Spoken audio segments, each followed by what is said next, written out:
Hi everyone. So hopefully आप सब लोग बहुत अच्छे से प्रिपेयर कर रहे हो, मेहनत कर रहे हो। तो आपकी उसी प्रिपरेशन में हेल्प करने के लिए हम आपके लिए टेस्ट एनालिसिस रूम लाए हैं। इसका पहला एक डिस्कशन हम कर भी चुके हैं, बट आज मेरे साथ है पलक है आईआईटी गुवाहाटी से और त्विषा है आईआईटी खड़गपुर से।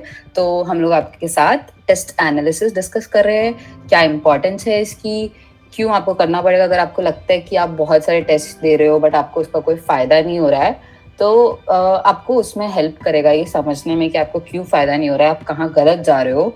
और बहुत इंपॉर्टेंट है, अगर आप सोच रहे हो कि आप बस एंड में टेस्ट दोगे जब आप बिल्कुल एग्ज़ाम पास हो जाएगा और उससे आप कर लोगे, तो वो बहुत गलत है। आप ये सोचो कि लोग 3 घंटे का एग्ज़ाम देने के लिए 3 और 4 या 2 साल से प्रिपरेशन कर रहे होते हैं, तो अब उससे कम्पीट करना मुश्किल हो जाता है। तो आपको स्टार्टिंग पॉइंट से ही अपने प्रिपरेशन जर्नी से ये टेस्ट एनालिसिस करना है।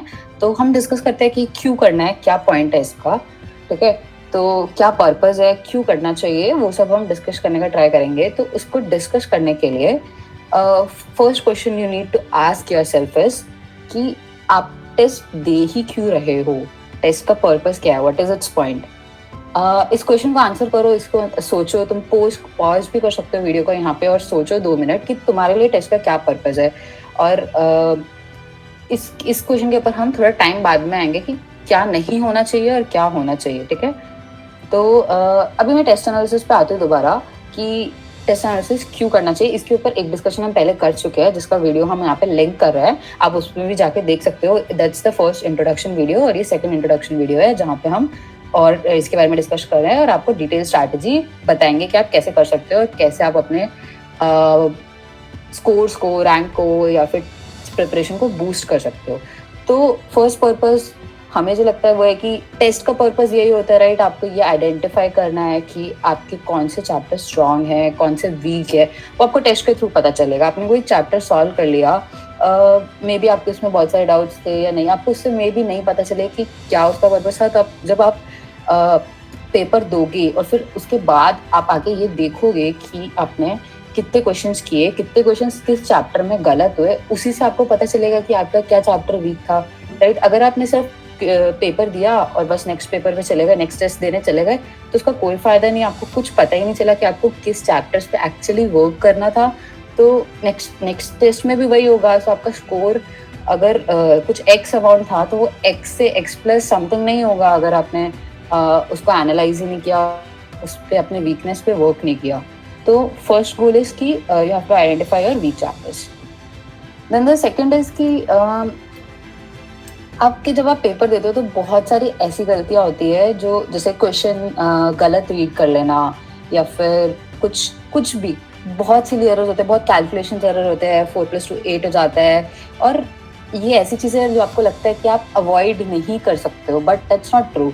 अगर आप ध्यान दोगे अपनी गलतियों पे, लाइक अगर आपने कोई क्वेश्चन गलत पढ़ा था, तो आप नेक्स्ट टाइम उस चीज़ के लिए माइंडफुल रहोगे कि मेरे को ये क्वेश्चन ढंग से पढ़ना है। आपका कॉन्सेंट्रेशन लेवल लाइक टेस्ट में बहुत ही एक लाइक पीक लेवल पे होना चाहिए। तो उससे अगर आप अपना कॉन्सेंट्रेशन बढ़ाते हो तो आपका सिली मिस्टेक्स भी कम होंगे और ये आपको एनालिसिस से पता चलेगा।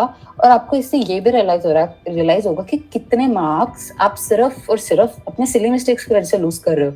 तो आप जो प्रिपरेशन कर रहे हो, आप बहुत अच्छे अच्छे क्वेश्चन सॉल्व करते हो, आप बहुत अच्छे अच्छे एक्सरसाइजेस करते हो, लेकिन इन द एंड अगर आप पेपर में आके क्वेश्चंस बहुत फालतू की मिस्टेक्स की वजह से लूज कर रहे हो, तो फायदा नहीं होगा ना, जो तुमने इतना पढ़ा, जो तुम्हारी इतनी नॉलेज है।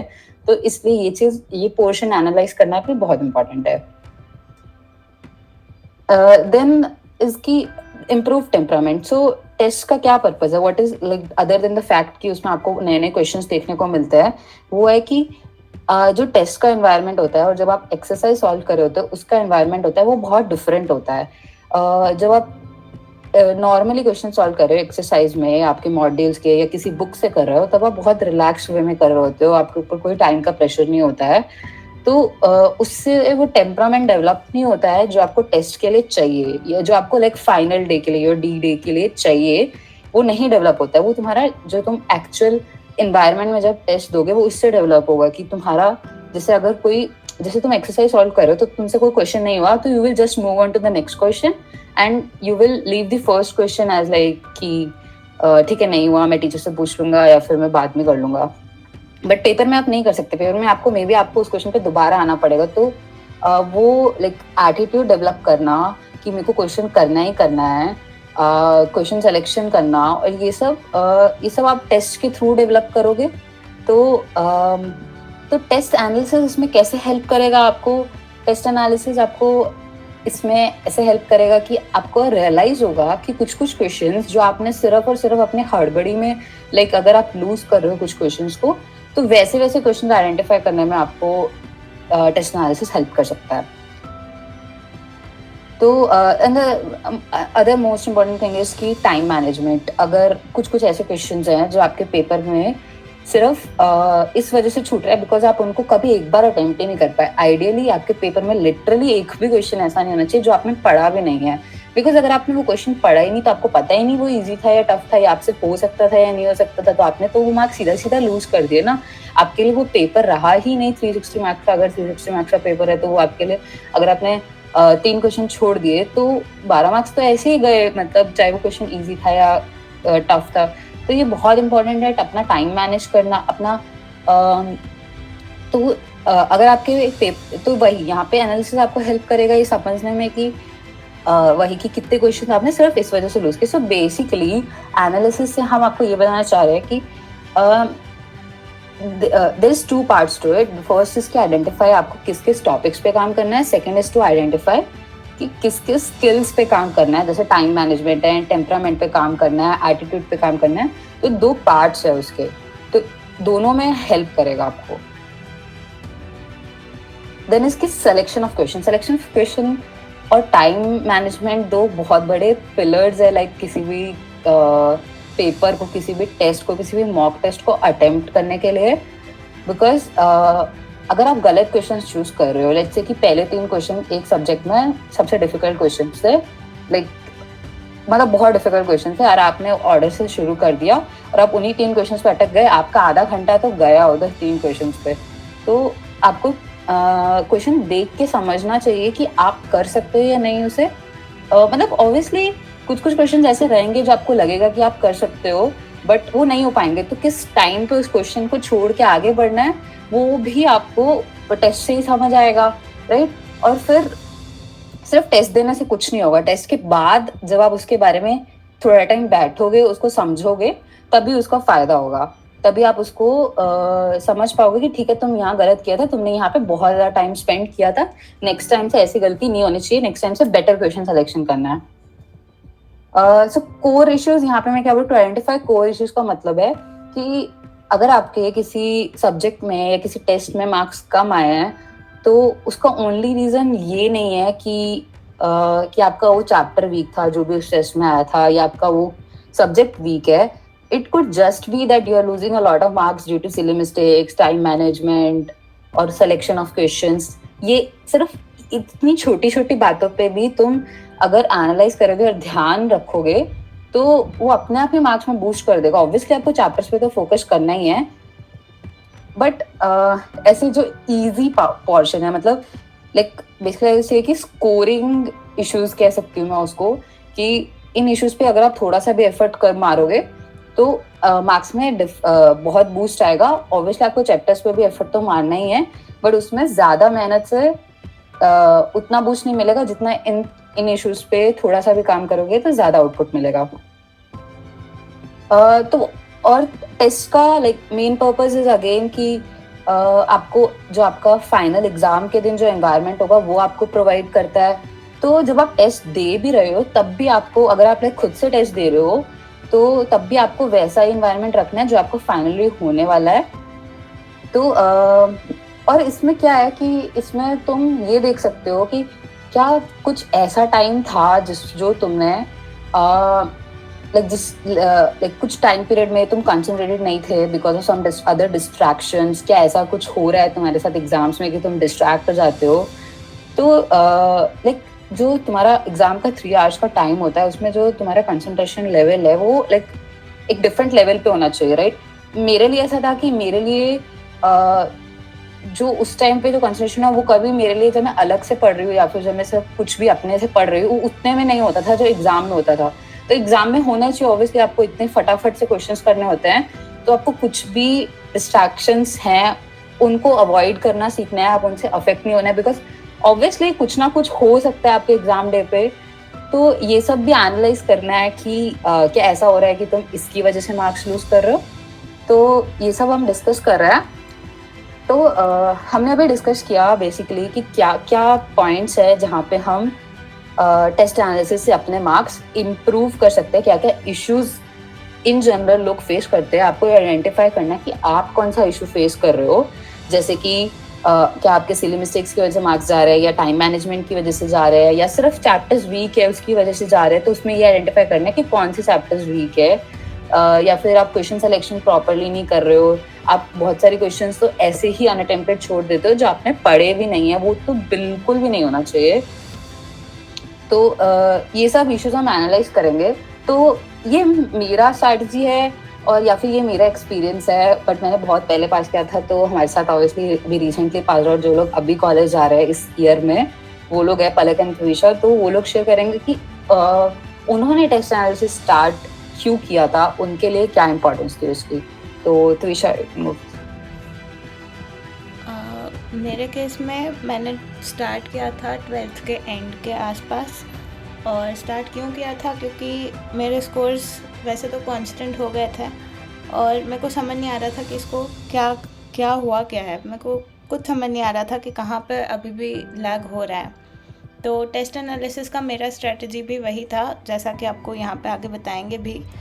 और ऐसा भी होगा कि जब आप इश्यूज़ एनालाइज कर रहे हो, हर एक टेस्ट में एक नया इशू आपके सामने आएगा। तो आपको उससे डीमोटिवेट नहीं होना है, rather take it as a learning कि वो रिपीट ना हो on your final day. Okay, या पलक तुम बताओ।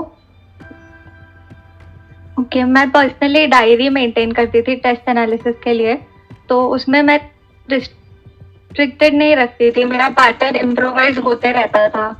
तो टाइम के साथ मैं न्यू चीजें ऐड करती थी, कुछ चीजें एलिमिनेट कर देती थी। प्लस मैं इनकरेक्ट क्वेश्चन सॉल्व करती थी, तब मैं जो इम्पोर्टेंट पॉइंट्स या फिर कुछ न्यू अच्छे पॉइंट्स लगते थे, मैं उसको क्लाउड या फिर स्टार ऐसे बना देती थी। तो रिविजन करते टाइम मुझे वो अट्रैक्टिव दिखता तो फिर वो पॉइंट याद रह जाता था। तो ये दो चीजें हेल्पफुल थी। टेस्ट एनालिसिस में पहले से ही करती थी, बट वो ओवर द टाइम बहुत चेंज होते गया मेरा पैटर्न। नाइस। ये भी बताओ लाइक कैसे हेल्प किया एग्जैक्टली क्या तुमने देखा कि तुम्हारे स्कोर्स बूस्ट हो रहे हैं उस वजह से या नहीं, मतलब? हाँ, मुझे पर्सनली स्ट्रॉन्ग चैप्टर्स मेरे हमेशा पता रहते थे कि मैं ये चैप्टर्स के क्वेश्चन मोस्टली, अनलेस कोई बहुत टफ क्वेश्चन नहीं आ रहा है, मैं ये वाले बना ही लूंगी। वो टेस्ट एनालिसिस की वजह से ही मुझे पता रहता था।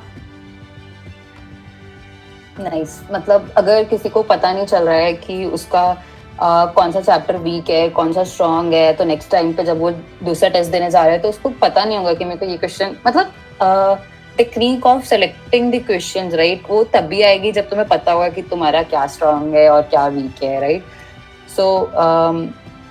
सो वही कि तुम्हें अगर ये जानना है कि तुम्हारा क्या स्ट्रॉन्ग है वीक है, और तुम्हें क्वेश्चन सिलेक्शन बेटर करना है, अपना क्वेश्चन जजमेंट बेटर करना है, वो तुम्हें उसी से आएगा जब, और तुम्हें कॉन्फिडेंस उस चैप्टर में उसी से आएगा जब तुम देखोगे, स्टैटिस्टिकली देखोगे, सिर्फ फील फूल की बात नहीं कर रहे, स्टैटिस्टिकली देखोगे कि हाँ इस चैप्टर में मेरा हमेशा मैं स्कोर कर रही हूँ, तो उससे साफ साफ पता चल जाएगा कि हाँ तुम्हारा स्ट्रॉन्ग है, तो वो तुम्हारा कॉन्फिडेंस लेवल भी बढ़ाएगा उस चैप्टर में, राइट। सो अभी हमने इससे पहले क्वेश्चन भी पूछ रहे थे कि तुम्हारे लिए टेस्ट का क्या पर्पस है। तो होपफुली आपके लिए टेस्ट का पर्पस अपने आप को जज करना नहीं है, because that should not be the point of either the test analysis और टेस्ट इटसेल्फ। बिकॉज अगर तुम्हारे लिए ये पर्पस है, इसका मतलब है कि तुम टेस्ट का सही तरीके से यूज नहीं कर रहे हो, तुम्हारे लिए बेनिफिशियल नहीं होगा, और तुम उसका 100% तुम जो जितना उसका यूज कर सकते हो एक टेस्ट का, वो नहीं कर पाओगे अगर तुम उसे सिर्फ एज अ वे टू जज योरसेल्फ देख रहे हो। या फिर तो तुम्हारे साथ क्या होगा, बेसिकली तुम स्कोर्स देखोगे अपने, कि तुम एक्यूरेसी देखोगे, या फिर तुम इवन इतना भी अगर तुम देख रहे हो कि तुम्हारे इतने सारे क्वेश्चंस गलत हो रहे, तो तुम उससे सीखने की बजाय तुम सिर्फ डीमोटिवेट होते जाओगे कि अगर कि मेरे इतने कम स्कोर्स आ रहे हैं तो जेई में क्या आएगा, तो ये सब बातें नहीं सोचनी है। ना ही ये टेस्ट एनालिसिस का पर्पस है, ना ही ये टेस्ट का पर्पस है, और ना ही तुम्हारे लिए होना चाहिए, right. And obviously most of the people see it as कि मेरी रैंक क्या आई है मेरे बैच में, या मेरी ओवरऑल रैंक क्या आ रही है, दूसरों के अगेंस्ट कंपेयर करने के लिए देखते हैं, but not, again that's not the purpose. और इससे अगेन वही डीमोटिवेशन होता है और आप कॉन्फिडेंस लूज करना स्टार्ट करते हो। आपको अपने आप से कंपेयर करना है, दैट्स फाइन। आप अपने पिछले टेस्ट से कंपेयर कर सकते हो, आप अपने उससे पिछले टेस्ट से कंपेयर कर सकते हो, और वो तुम्हारे लिए बेनिफिशियल भी होगा, बट दूसरों के अगेंस्ट कंपेयर करने में कोई फायदा ही नहीं है।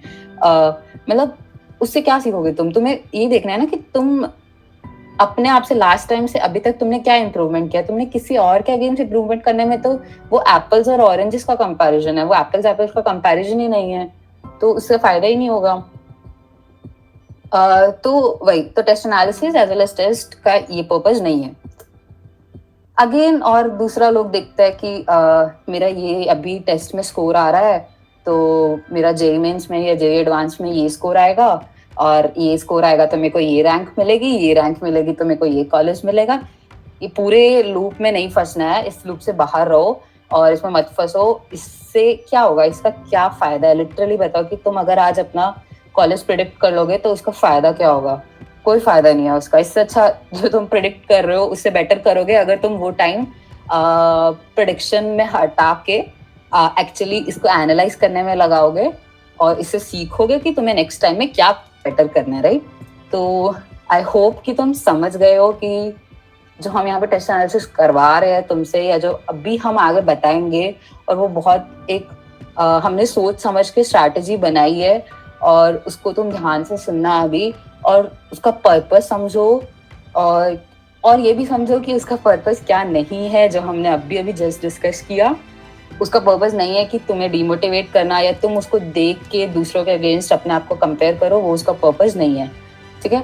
तो नेक्स्ट टाइम हम बात पे चलते हैं और बताते हैं कि कैसे करना है, और कैसे पूरे अच्छे से डिटेल बताएंगे तुम्हें कि कैसे कैसे तुम स्टेप बाय स्टेप अपना कैसे कर सकते हो, right. So the first point I will bring is कि तुम अपने हर टेस्ट का एनालिसिस करो, राइट। एवरी टेस्ट तुम्हें एनालिसिस करना चाहिए, बिकॉज तुम एक टेस्ट में 3 घंटे, और अगर एडवांस है तो तुम उसमें आई वोंट से कि 6 आवर्स लगा रहे हो। लिटरली एडवांस में आप इतना एग्जॉस्ट हो जाते हो कि मैं उसको कंसिडर करूंगी तुम 1 दिन लगा रहे हो जब तुम एडवांस के एग्जाम के लिए बैठते हो। तो मतलब मेरे को तो ऐसे लगता था कि मैं अगर 9 बजे जा रही हूँ और 5 बजे वापस आ रही हूँ तो मेरा दिन गया। तो इसलिए अगर तुम इतना टाइम टेस्ट एक्चुअली देने में लगा रहे हो तो थोड़ा टाइम उसको टेस्ट एनालाइज करने में भी लगाओ, ताकि तुम्हें उससे कुछ आउटपुट मिले एक्चुअली में। और सिर्फ ऐसा नहीं होना चाहिए कि तुमने सिर्फ स्कोर देखा और तुमने अपनी रैंक देखी and done, you are done for the test. उससे हेल्प नहीं होगी, मे बी हेल्प होगी, ठीक है, तुम उसका लाइक 20% यूटिलाइजेशन कर रहे हो सिर्फ इतना देखने से। तुम उसका 100% यूटिलाइजेशन तभी कर पाओगे अगर तुम उसको एनालाइज करोगे, जाके अपने क्वेश्चंस देखोगे कि तुमने कहाँ गलतियाँ की, किस वजह से मार्क्स जा रहा है। और वही उसका तरीका हम बताएंगे अभी। उसका तरीका ही हम बता रहे हैं कि कैसे कैसे आप देख सकते हो, कैसे कैसे अपने प्रॉब्लम्स आइडेंटिफाई कर सकते हो। और अगर आप प्रॉब्लम्स आइडेंटिफाई कर लोगे ना तो उनके सॉल्यूशंस बहुत सिंपल है। अभी जब हम डिस्कस करेंगे आपको दिखेगा कि ठीक है, अगर मेरे इस वजह से मार्क्स जा रहा है तो तुम्हें सॉल्यूशन दिखेगा साफ साफ। तुम्हें किसी से पूछने की जरूरत नहीं पड़ेगी कि मेरे इस वजह से मार्क्स कट रहा है तो इसका सॉल्यूशन क्या है, तुम्हें खुद से दिखेगा वो। बस इशू होता है कि तुम्हें प्रॉब्लम नहीं समझ आता है कि क्या है।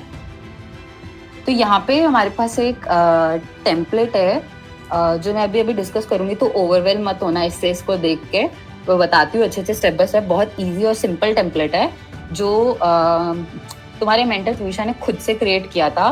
और उसने अपने टेस्ट एनालिसिस की स्ट्रैटेजी यहाँ से शुरू करी थी और उसका खुद से क्रिएटेड टेम्पलेट है, और वही हम तुम्हारे साथ शेयर भी कर रहा है।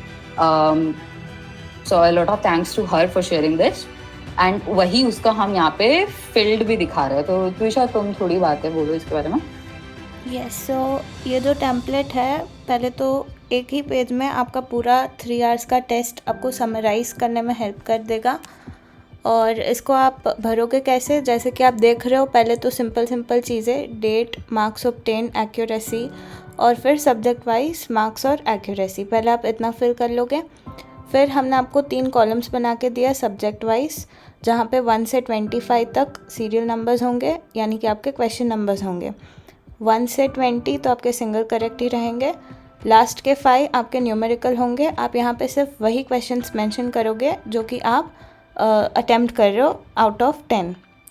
और आपको करना क्या है इसमें, पहले तो आप देखोगे कि वो क्वेश्चन सही हुआ या गलत हुआ।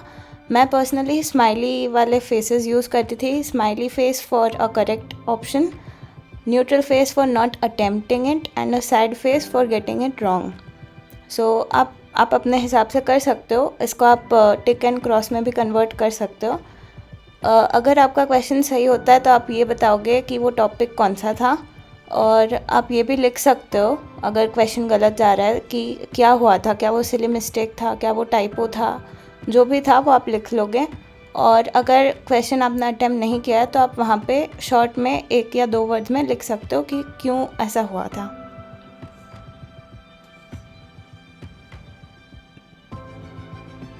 यस बिल्कुल। सो यहाँ पे बेसिकली तुम ऐसे कैटेगराइज हम आपको बताएंगे भी, अभी फॉर्म में भी अभी हम दिखाएंगे कि तुम कैसे कैसे कैटेगराइज भी कर सकते हो। तो तुम क्वेश्चन गलत हो रहा है तो उसको क्यों गलत हो रहा है वो थोड़ा सा ऐसे शॉर्ट में लिख के रखो ताकि तुम्हें हेल्प हो आगे फॉर्म भरने में। तो यहाँ पे ऊपर तुम्हें मार्क्स और अपने एक्यूरेसी भी लिखना है। मैं अभी समझा देती हूँ आगे कैसे कर सकते हो। तो तुम साइड में ये भी देख रहे हो कि त्विषा ने कैसे फिल किया हुआ है। उसने जो जो क्वेश्चन उसके सही हुए उसके लिए स्माइली फेस है, और उसने साथ में चैप्टर लिखा हुआ है कि कौन से चैप्टर से वो क्वेश्चन था। फिर क्वेश्चन गलत हुए उसके लिए सैड फेस है, एंड न्यूट्रल फेस जब अगर क्वेश्चन अनअटेम्प्टेड गया है। तो ऐसे से तुम मार्क कर लो और तुम्हें इस आइडिया हो जाएगा कि इससे तुम ये आइडिया ले पाओगे कि तुम्हारे कौन सा चैप्टर स्ट्रॉन्ग जा रहा है, कौन सा चैप्टर वीक जा रहा है। That is the main purpose. और किसकी वजह से, जैसे उसने लिखा है कि सिली मिस्टेक की वजह से क्वेश्चंस जा रहे हैं, क्वेश्चंस गलत हुए हैं। तो ये सब हम करेंगे। तो बेसिकली क्या है कि यहाँ पे सीरियल नंबर हमने लिखा हुआ है ऊपर क्वेश्चंस में, राइट। हर टॉपिक, हर सब्जेक्ट का कॉलम है हमारे पास। तुम यहाँ पे टॉपिक लिखो। हाँ, यहाँ पे चैप्टर का नेम जाएगा। फिर यहाँ पे साइड में ये लिखोगे कि जैसे अगर क्वेश्चन सही हुआ है तो it's not that important, but अगर तुमने क्वेश्चन अनअटेम्प्टेड छोड़ा है और अगर क्वेश्चन गलत हुआ है तो डेफिनेटली यहाँ पे लिखना पड़ेगा कि क्वेश्चन क्यों गलत हुआ। अगर क्वेश्चन अनअटेम्प्टेड गया तो वो क्यों गया। अनअटेम्प्टेड के लिए बहुत सारे रीजन हो सकते हैं कि तुम्हारे पास टाइम नहीं था, या फिर तुम्हें आता नहीं था, तुमने वो चैप्टर किया नहीं था, सो यू डिडंट फील कि तुम्हें टच करना चाहिए उस क्वेश्चन को। सो वो रीजन लिखो यहाँ पे। एंड देन हाँ, वो तो हमने बता ही दिया कि smiley for a correct question, smiley for a correct question, neutral for an unattempted, and sad for wrong questions because that's the worst case. So अभी मैं डिस्कस करती हूँ कि तुम पहले ये शीट भरोगे और हम इसका गूगल फॉर्म, हम तुम्हारे साथ एक गूगल डॉक्यूमेंट शेयर कर देंगे तुम्हारे साथ टेम्पलेट के। तुम उसे चाहिए तो तुम प्रिंट कर सकते हो, जैसे त्विषा ने किया था, वो प्रिंट करके रखती थी एंड फिर उसी पे करती थी। वो तुम जैसे भी कंफर्टेबल लगे तुम डॉक्यूमेंट में भी एडिट कर सकते हो। और फिर तुम तुम्हारे इसका लिंक हमारे साथ शेयर करना होगा कि टू शो कि तुमने ये एनालिसिस किया है हम यहाँ पे। बट तुम्हें यहाँ पे सबसे इम्पोर्टेंट बात है कि तुम्हें ये समझना है कि सब तुम अपने लिए कर रहे हो, ठीक है। हम तुम्हारे लिए सिर्फ एक पुश देने के लिए तुम्हें एक तो हम तुम्हें स्ट्रैटेजी बता रहे हैं कि तुम्हें कैसे करना है। अगर दूसरा है कि सिर्फ तुम्हें पुश करने के लिए, बिकॉज अगर हम तुम्हें फॉर्म दे रहे हैं तो तुम्हें थोड़ा ज्यादा मोटिवेशन मिलेगा उससे कि हाँ मेरे को टेस्ट एनालिसिस करना चाहिए जाके। इवन दो द रीजंस जो हमने दिए हैं वो भी इनफ होने चाहिए टेस्ट एनालिसिस जाके करने के लिए, but still. So this is one strategy to test analysis की जो त्विषा ने फॉलो करी। मैंने क्या किया था कि मतलब मेरे टाइम पे ऑफलाइन पेपर्स होते थे तो हमारे पास पेपर होता था, ऐसे हार्ड कॉपी होता था, तो मैं तो उसी पे टिक क्रॉस करती थी कि ठीक है ये क्वेश्चन सही हुआ, ये गलत हुआ, क्योंकि हम तो ऐसे हमारे लिए तो इंस्टेंट नहीं होता था ना कि मार्क अभी पेपर दिया और मार्क्स आ गए, ये वो हमें खुद से कैलकुलेट करना पड़ता था। तो टेस्ट किया उसके बाद जाके फिर हम देखते थे कि गलत हुआ सही हुआ, और फिर अगर गलत होता है तो फिर वहाँ पे सॉल्व करने का ट्राई करते हैं। वहीं पे फिर जब खुद से कर रहे होते हैं पेपर पे तब वहीं से समझ आ जाता है कि हाँ ये क्वेश्चन क्यों गलत हुआ था। उस पे तो मेरे को हमें अपना रफ वर्क भी दिख रहा होता था, तो उससे समझ आ जाता है कि हाँ यहाँ पे ये मिस्टेक हुई थी तो इस वजह से गलत हो गया। तो वो पूरा उस पेपर पे रहता था एनालिसिस, और फर्स्ट पेज पे ये रहता था, पोटेंशियल मार्क्स का कॉलम रहता था कि कितने कितने मार्क्स मेरे एक्चुअली इस क्वेश्चन में आ सकते, इस पेपर में आ सकते थे अगर मैंने अपना फुल जो भी मेरे को आता था वो अगर मैं पूरा यूज कर पाती, like if I would have reached my 100% potential in this paper, then मेरे ये मार्क्स आते हैं इसमें। तो ये मेरा स्ट्रैटेजी था। और पलक तुम शेयर करो एक बार तुम्हारा स्ट्रैटेजी क्या था, और तुम्हारे लाइक तुम लोगों के पास भी अलग अलग स्ट्रैटेजी में भी तुम अभी से फॉलो कर रहे हो, पहले से ही फॉलो कर रहे हो टेस्ट एनालिसिस का, तुम्हारे पास वो स्ट्रैटेजी भी हो सकता है, तुम उसको भी फॉलो कर सकते हो। जो तुम्हें बेटर लगे, जो तुम्हारे लिए सुटेबल हो, जो जिसमें तुम कंफर्टेबल हो वो यूज करो। पलक तुम बता दो। मैं यानी इनकरेक्ट क्वेश्चंस तो सब सॉल्व करती थी, नॉट वाले भी सब करती, बट मैं राइट क्वेश्चन एक बार ऐसा गो थ्रू करती थी अगर उसमें कोई अच्छे पॉइंट्स है जो मैं उस टाइम सोच लिए, बट मुझे फिर भी अच्छे पॉइंट्स लग रहे हैं या फिर इम्पोर्टेंट लग रहा है तो मैं वो भी नोट कर देती थी। और इसमें मैं एक एग्जांपल देना चाहूँगी कि मुझे लगता था कि मेरा कोऑर्डिनेट ज्योमेट्री बहुत अच्छा है मैथ्स में, बट टेस्ट एनालिसिस करने के बाद ही मैंने रियलाइज़ किया कि कैलकुलस में डिफरेंशियल इक्वेशन और इंटीग्रेशन के क्वेश्चंस में मैक्सिमम टाइम्स राइट कर रही हूँ। तो ये जो सिंगल क्वेश्चंस का एनालिसिस है ये बहुत हेल्पफुल होगा ऐसे ऑब्जर्वेशंस के लिए। तो ये ऑब्जर्वेशंस बहुत हेल्पफुल, मतलब आप अच्छे से ऑब्जर्वेशंस लोगे तो इम्प्रूव होते ही जाएगा वो। और एक पॉइंट है कि मैं एडवाइस करूँगी कि जब भी टेस्ट दे रहे हैं तो एग्जाम जैसा एनवायरनमेंट होना ही चाहिए, जैसे हम स्टडी टेबल पर बैठ के अच्छे टेस्ट दे रहे हैं वैसे। क्योंकि मैं बीच में कभी कभी चाय ब्रेक ले लेती थी या फिर 5 मिनट ऐसे फ्रेशन अप हो जाती थी, तो वो अच्छा नहीं है। फिर वो एग्जाम के टाइम पे भी मुझे टेम्प्ट होता था कि मैं ब्रेक ले लूँ 2-3 मिनट के लिए। तो ये एक पॉइंट है। हाँ, तो तुम यहाँ पे एक अच्छा पॉइंट लाइक कि इंडिविजुअल क्वेश्चंस को एनालाइज करने में कैसे हेल्प होगी। कुछ क्वेश्चन जैसे वो बता रहे थे कि वो कौन से क्वेश्चंस अटेम्प्ट करती थी दोबारा से, इवन दो सही क्वेश्चन से। तो तुम पेपर में कभी कभी गेस वर्क का लिबर्टी ले लेते हैं हम कि हमने कभी कभी किसी क्वेश्चन में बहुत टाइम स्पेंड कर दिया होता है एंड फिर उसको अनअटेम्प्टेड छोड़ना अच्छा नहीं लगता है।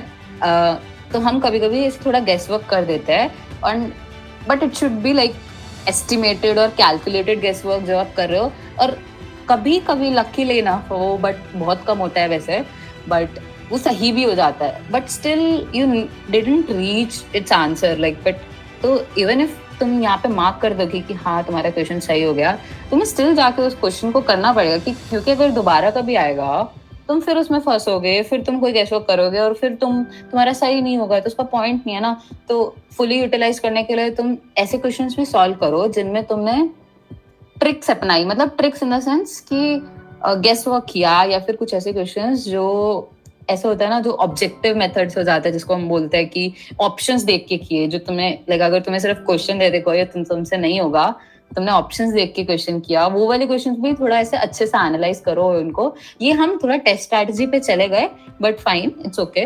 बट यहाँ पे हमारा फोकस यहाँ पे टेस्ट एनालिसिस स्ट्रैटेजी है।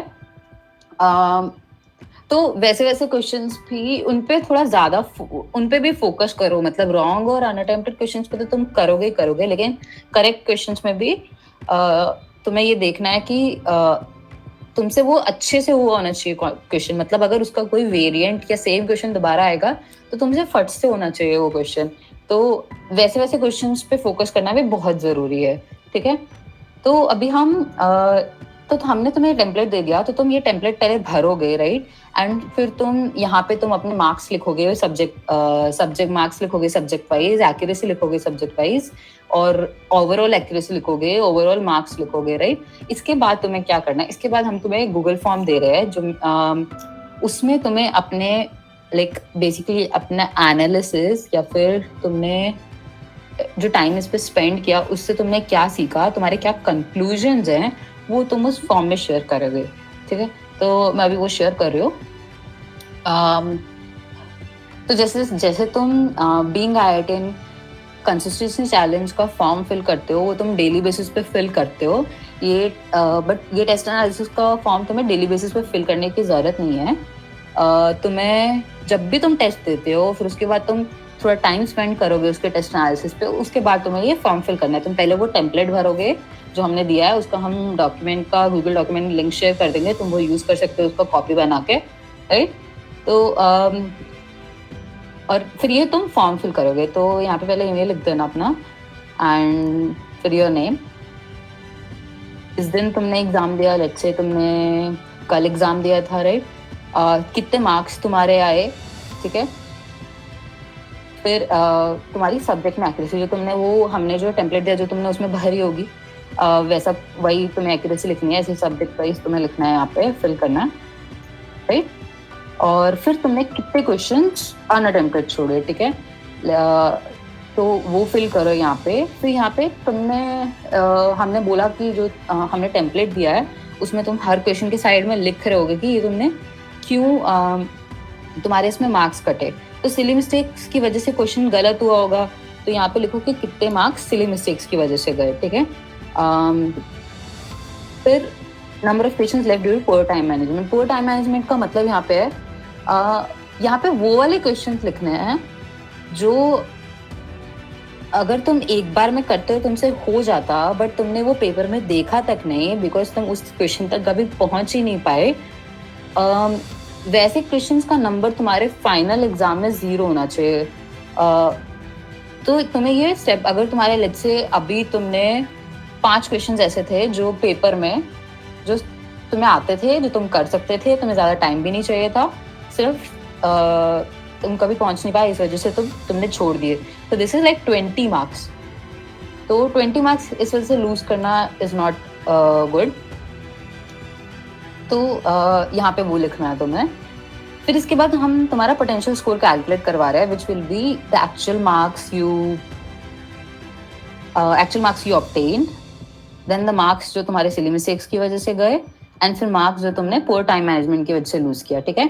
तो जैसे यहाँ पे 200 मार्क्स थे, फिर 20 मार्क्स सिली मिस्टेक्स की वजह से गए, तो 220 प्लस 5 into 4 20, तो 240 मार्क्स हो गए, राइट? 40 मार्क्स का जंप सिर्फ, मतलब ये तो ऑब्वियसली मैंने ऐसे रैंडम डेटा फिल किया है, but it could be on the similar lines for you, ball park में हो सकता है।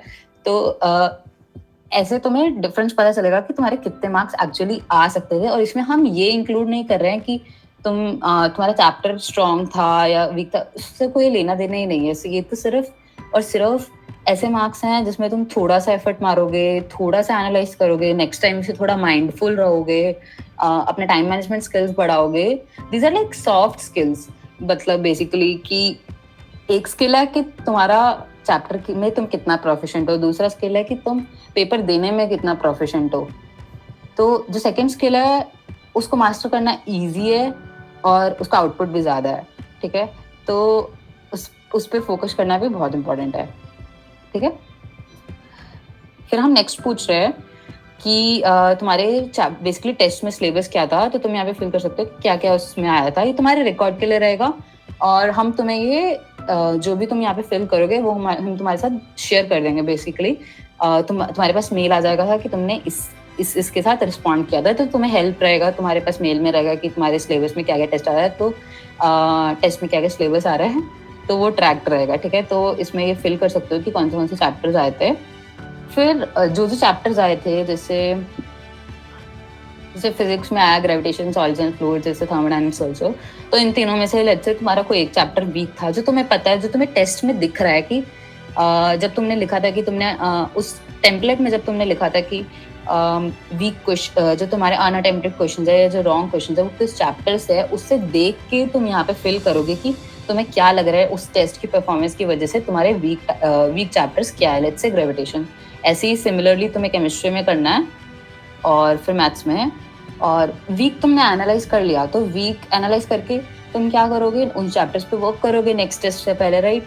बट उसके साथ साथ स्ट्रॉन्ग टॉपिक्स पे एनालाइज करना भी बहुत इंपॉर्टेंट है, बिकॉज उससे, जैसे हम पहले डिस्कस कर रहे थे, पलक भी बताई थी, स्ट्रॉन्ग टॉपिक्स से तुम्हारा क्वेश्चन सिलेक्शन अच्छा होगा, क्वेश्चन जजमेंट अच्छा होगा। तुम्हें पता है कि तुम्हारा ये टॉपिक स्ट्रॉन्ग है। अगर तुम क्लूलेस हो, तुम्हें पता ही नहीं है तुम्हारा क्या स्ट्रॉन्ग है, वीक है, कौन सा सब्जेक्ट स्ट्रॉन्ग है, वीक है, या फिर कौन सा चैप्टर स्ट्रॉन्ग है, वीक है, तो तुम क्वेश्चन जजमेंट कैसे ही करोगे, राइट? तो ये तुम्हें पता होना चाहिए, तुम्हारी स्ट्रेंथ्स और वीकनेस का पता होना चाहिए। तो इसमें तुम फिल करोगे कि तुम्हारा क्या स्ट्रॉन्ग है, वीक है, तो वो फिल कर सकते हो। ऐसे ही सारे फिजिक्स, केमिस्ट्री, मैथ्स के लिए, ठीक है? अब ये हो गया, अब तुम्हें पता चल गया तुम्हारा वीकेस्ट स्ट्रॉन्ग है, ठीक है। अब तुम्हें ये अंडरस्टैंड करना है कि तुम्हारे अनअटेम्प्टेड क्वेश्चंस का रीज़न क्या है।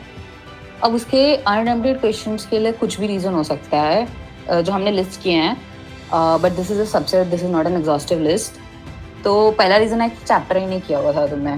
तो जैसे मैं पहले बोल रही थी कि हमने इसको ऐसे कैटेगराइज किया है कि as soon as you identify the issue you will have a solution for it. तो अगर तुम्हें पता है कि तुमने अनअटेम्प्टेड क्वेश्चन चैप्टर नहीं करने की वजह से रहा है, तो your course of action is we work on that chapter, right. तुम्हें पता है कि वो टेस्ट में आ रहा है, तो उस पर तुम्हें कवर करना है। इसका मतलब क्या था कि तुम्हारा बैकलॉग था और तुम्हें बैकलॉग कवर करना है, that is a course of action for it. अगर तुम्हें लग रहा है कि तुमने चैप्टर किया हुआ था बट वो रिवाइज नहीं था, तो तुम्हारा वीकनेस क्या है यहाँ पे? रिवीजन। तुम्हें रिवीजन करना चाहिए था और चीज़ों को रिटेन करना है, क्वेश्चंस के थ्रू रिटेन करना है, थ्योरी के थ्रू रिटेन करना है, तो उस पर काम करना है, राइट। अनअटेम्प्टेड क्वेश्चन, टाइम ही नहीं मिला क्वेश्चन करने का। बहुत बहुत लाइक कॉमन रीजन होता है कि क्वेश्चन की छोड़ा टाइम नहीं था। तो टाइम मैनेजमेंट, और वही मैं अगेन वही सेम बात रिपीट करूँगी, टाइम मैनेजमेंट और क्वेश्चन सिलेक्शन बहुत ही कोरिलेटेड होता है। तो टाइम मैनेजमेंट का इशू सिर्फ इसी वजह से आता है बिकॉज तुमने क्वेश्चन सिलेक्शन ढंग से नहीं किया है, ठीक है। तो टाइम मैनेजमेंट में तुम ये देखो कि तुम्हें क्वेश्चंस कैसे अटेम्प्ट करने हैं। लाइक फर्स्ट पास में तुम कैसे क्वेश्चंस कर रहे हो, जो तुम्हें बहुत ही इजी लगता है तुम वो कर रहे हो, या कैसे, मतलब बेसिकली क्वेश्चन सिलेक्शन सीखना है। और जब तुम ये रियलाइज करोगे कि तुम क्वेश्चन टाइम मैनेजमेंट की वजह से सीख रहे हो, तो तुम्हें वो करना है अपने क्वेश्चन सिलेक्शन पे। और ये तुम्हें कैसे पता चलेगा? तुम बार बार जब मल्टीपल टेस्ट दोगे, तुम इससे ये कोर्स ऑफ एक्शन भी ले सकते हो कि तुम्हें ज़्यादा मॉक टेस्ट देने की ज़रूरत है, ठीक है। उससे भी ये इशू सॉल्व हो सकता है। फिर अगर तुमने अनअटेम्प्ट किया, अनअटेम्प्टेड क्वेश्चंस का रीजन है टफ क्वेश्चंस। तो टफ क्वेश्चन को कैसे सॉल्व करोगे? किस चैप्टर का था वो टफ क्वेश्चन, पहले तो ये आइडेंटिफाई करोगे, और फिर दूसरा ये आइडेंटिफाई करोगे कि उस चैप्टर्स के तुम्हें और अच्छे क्वेश्चंस बनाने हैं। That's the solution for it. And the last is mental exhaustion. तुम्हें ऐसा लग रहा है कि तुम पेपर में थक जा रहे हो, मतलब थक जा रहे हो इन द सेंस कि तुमने बहुत सारे क्वेश्चंस कर लिए और थोड़ा मेंटली तुम उस पर ज़्यादा कंसंट्रेट नहीं कर पा रहे हो। तो इसका सॉल्यूशन है, फर्स्ट सॉल्यूशन इज कि तुम ज़्यादा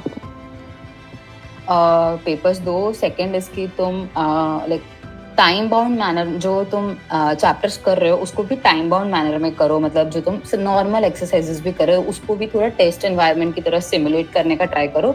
मे बी इसमें उससे इसमें हेल्प हो।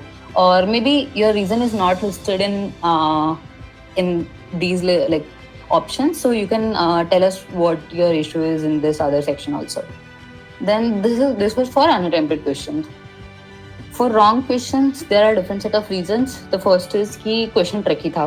Obviously हो सकता है कि question अच्छा question था, उसने तुमको फंसाया, तो उससे तुम्हें सीखना है कि नेक्स्ट टाइम एक तो तुम्हें उससे कैसे बचना है, उसके ट्रिक से। और दूसरा कि ट्रिकी क्वेश्चंस में मोस्टली ऐसा रहता है कि या तो तुमने क्वेश्चन को गलत समझा होगा या फिर ऑप्शंस को गलत समझा होगा, तो वैसा कुछ रहता है। तो क्वेश्चन को अच्छे से पढ़ना, उसको अच्छे से कॉन्सेंट्रेट करना उसमें करेगा। बट थोड़ा ये जेनरिक है, तो तुम्हें वो क्वेश्चन स्पेसिफिकली तुम्हें देखना होगा कि तुम कैसे फंस रहे हो, एंड प्रैक्टिस ज़्यादा करना होगा, वही इसका सोल्यूशन हो सकता है। वही सो रॉन्ग क्वेश्चन का रीजन होता है कि चैप्टर नॉट रिवाइज, तुमने गलत फॉर्मूला लगा दिया कहीं पे क्योंकि तुम्हें याद नहीं था, और इस वजह से भी हो सकता है। तो वही, तो इसके लिए revision is required, retention is required. जो थ्योरी है चैप्टर किसी से भी आ सकता है। Third is guess work. तुम्हें पता नहीं था, maybe it was intelligent guess work, that could be fine, it's fine if, but तुम्हें देखना है कि अगर तुम्हें लग रहा है तुम इंटेलिजेंट गेस वर्क कर रहे हो बट तुम एक्चुअली नहीं कर रहे हो, तो वो डिस्टिंक्शन समझना है तुम्हें। और मतलब ये गेस वर्क का तो सीधा सोल्यूशन है कि only like if you are even like 90% sure, maybe तभी जाके क्वेश्चन को आंसर करो, अदरवाइज मत करो। तो ये भी तुम समझ पाओगे कि तुम अगर गेस वर्क की वजह से लूज कर रहे हो तो तुम्हारा नेगेटिव हो रहा है, मतलब। तो इस पे भी काम कर सकते हो फिर। And the other reason is silly mistakes again, which we are all familiar with, कि 4 + 2 8 हो गया और क्वेश्चन हो गया गलत। और दूसरी सिली मिस्टेक्स होता है कि क्वेश्चन को गलत पढ़ लिया कभी कभी ऐसा होता है कि आपको लगता है कि ये क्वेश्चन मेरे साथ फेमिलियर है, तो आप क्वेश्चन ढंग से नहीं पढ़ते और आप अपने अजम्पशंस बना लेते हो कि ये तो ऐसे होगा और आप क्वेश्चन सॉल्व करते हो, और वो ऑप्शन भी होता ही है बिकॉज वो ऐसे ही सेट किया होता है, राइट? तो उसकी वजह से भी गलत होता है। फिर इसकी रॉन्ग क्वेश्चन जजमेंट, अब वही जो मैं पहले डिस्कस कर रही थी कि कभी कभी ऐसा होता है कि तुमने सोचा कि तुम्हें क्वेश्चन कर सकते हो बट तुम फंस गए क्वेश्चन में, फिर क्योंकि तुमने इतना टाइम स्पेंड कर दिया तो तुम गेस वर्क पे जाओगे और उस वजह से तुम क्वेश्चन को गलत कर दोगे। तो इसके भी इंस्टेंसेस को तुम्हें रिड्यूस करना है। एंड अगेन इफ लाइक तुम्हें लग रहा है कि तुम किसी और रीजन की वजह से गलत क्वेश्चन कर रहे हो, तो वो तुम यहाँ पे बता सकते हो और अपने लिए रिकॉर्ड में भी रख सकते हो कि तुम क्यों गलत कर रहे हो क्वेश्चंस। तो जैसे मैंने डिस्कस किया, मैं इसमें तुम्हें ट्राई कर बताने का भी तुम इस पे कैसे काम कर सकते हो आगे जाके। तो इन सब का आइडिया क्या है कि तुम्हें समझ आना चाहिए कि तुम्हारा इशू क्या है। बस बेसिकली हम तुम्हें हेल्प कर रहे हैं अपने इश्यूज को आइडेंटिफाई करने में, बिकॉज सिर्फ टेस्ट देने से कुछ नहीं होता, टेस्ट से सीखना इंपॉर्टेंट है, तभी तो तुम नेक्स्ट टेस्ट में इम्प्रूव करोगे ना। तो based on these two portions you can find out कि तुम्हें इम्प्रूवमेंट किस सेक्शन में चाहिए। क्या तुम्हें रिविजन करने की ज़रूरत है, क्या तुम्हें क्वालिटी क्वेश्चंस प्रैक्टिस करने की ज़रूरत है, मतलब उस चैप्टर के और अच्छे क्वेश्चंस जो तुम्हें हेल्प कर सकते हैं ट्रिकी क्वेश्चंस अवॉइड करने में, लाइक रॉन्ग क्वेश्चंस अवॉइड करने में, और tough question like unattempted questions का नंबर कम करने में हेल्प कर सकती है दिस थिंग।